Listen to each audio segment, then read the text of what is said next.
This is not some woo biology thing. This is grounded in the core of our physiology. There are literally hundreds, if not thousands, of quality peer-reviewed papers showing that light viewing early in the day is the most powerful stimulus for wakefulness throughout the day, and it has a powerful positive impact on your ability to fall and stay asleep at night.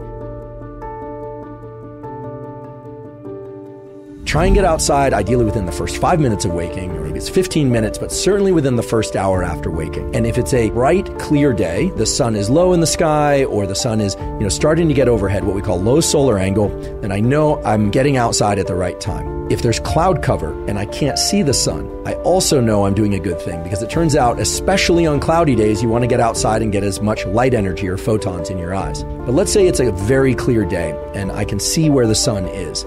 I do not need to stare directly into the sun. If it's very low in the sky, I might do that because it's not going to be very painful to my eyes. However, if the sun is a little bit brighter and a little bit higher in the sky, sometimes it can be painful to look at. So the way to get this sunlight viewing early in the day is to look toward the sun. If it's too bright to look at directly, well, then don't do that. You just look toward it, but not directly at it. It's absolutely fine to blink. In fact, I encourage you to blink whenever you feel the impulse to blink. Never look at any light, sunlight or otherwise, that's so bright that it's painful to look at because you can damage your eyes. But for this morning sunlight viewing, it's best to not wear sunglasses. It is absolutely fine to wear eyeglasses or contact lenses, so-called corrective lenses. In fact, those will serve you well in this practice or this tool because they will focus the light onto your neural retina and onto those melanopsin intrinsically photosensitive ganglion cells. If your eyeglasses or contact lenses have UV protection, that's okay. There's so many different wavelengths of light coming from the sun, and they are bright enough that they will trigger the mechanisms that you want triggered at this early time of day.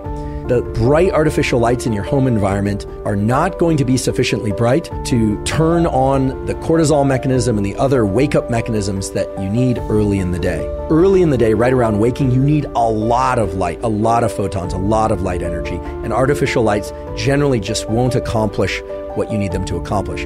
But at night, even a little bit of artificial light can really mess up your so-called circadian, your 24-hour clocks, and all these mechanisms that we're talking about. Another key thing is do not forget about, just don't try and get this sunlight exposure through a windshield of a car or a window, whether or not it's tinted or otherwise. It takes far too long. It's simply not going to trigger the relevant mechanisms.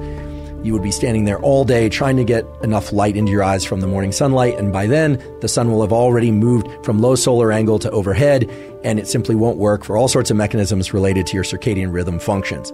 Now, how much light and how much light viewing do you need? This is going to vary depending on person and place, literally where you live on Earth, whether or not there's a lot of tree cover, whether or not you're somebody who has sensitive eyes or less sensitive eyes. It's really impossible for me to give an absolute prescriptive, but we can give some general guidelines.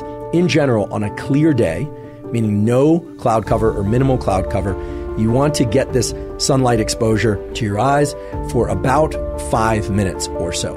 On a day where there's cloud cover, so the sun is just peeking through the clouds or it's more dense cloud cover, you want to get about 10 minutes of sunlight exposure to your eyes early in the day. So this is really the foundational power tool for ensuring a great night's sleep and for feeling more awake during the day.